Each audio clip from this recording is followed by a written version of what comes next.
Hello everyone, welcome back to my channel. তোমরা সবাই কেমন আছো? আশা করি সবাই ভালো আছো। তো আজকে একটা নতুন টিজার আছে, দেবী চৌধুরানী। এটা একটা বেঙ্গলি মুভি হতে চলেছে। তো এই টিজারটা রিভিউ করবো আমি এখন তোমাদের সাথে।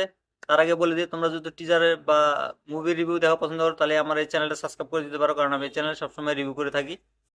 তো টিজারটা দেখে আমি যেটা বললাম, এটা তোমার 1717 সনে যে সন্ন্যাসী বিদ্রোহ হয়েছিল সেটার উপরে এই কাহিনীটা তৈরি করা হয়েছে। তো এই মুভিতে দেখানো হবে ইংরেজ আমাদের উপরে কিভাবে অত্যাচার করছে, বা আমাদের হিন্দু ধর্মের উপরে আমাদের মন্দির ভাঙছে, আমাদের বাঙালি ভাই বোনেদের কিভাবে নির্যাতন করছে, সেটাই কাহিনী এই মুভিতে তুলে ধরা হবো। তো এই মুভির টিজারের কথা যদি বলি, টিজারটা আমার কাছে খুব ভালো লাগছে, খারাপ বলা যাবে না, কারণ এটা আমাদের ঐতিহাসিক কাহিনী তুলে ধরা হইতেছে। তো এই টিজারের খারাপ পয়েন্টটাও আমি বলবো। তো প্রথমে তো বলি প্রসেনজিতের কথা। প্রসেনজিৎ এই টিজারে খুব সুন্দর অভিনয় করছে। তার যে কপালে তিলক লাগায় সে ঘোড়াতে ঘোড়াতে উঠে যে বড় একটা তরোয়াল নিয়ে কিভাবে যুদ্ধ করতেছে, সিনটা আমার খুব ভালো লাগছে। তারপরে শ্রাবন্তীকে শ্রাবন্তীর কথা যদি বলি, শ্রাবন্তী কিন্তু এই টিজারে খুব সুন্দর লাগছে তাকে। সেও কিন্তু ঘোড়াতে উঠে তরোয়াল হাতে নিয়ে যুদ্ধ করতেছে সেনাদের সাথে। তো এই মুভিতে দেখানো হবে যে আমাদের ইংরেজের সাথে আমাদের এই বিদ্রোহটা কত ভয়ানক হয়েছিল।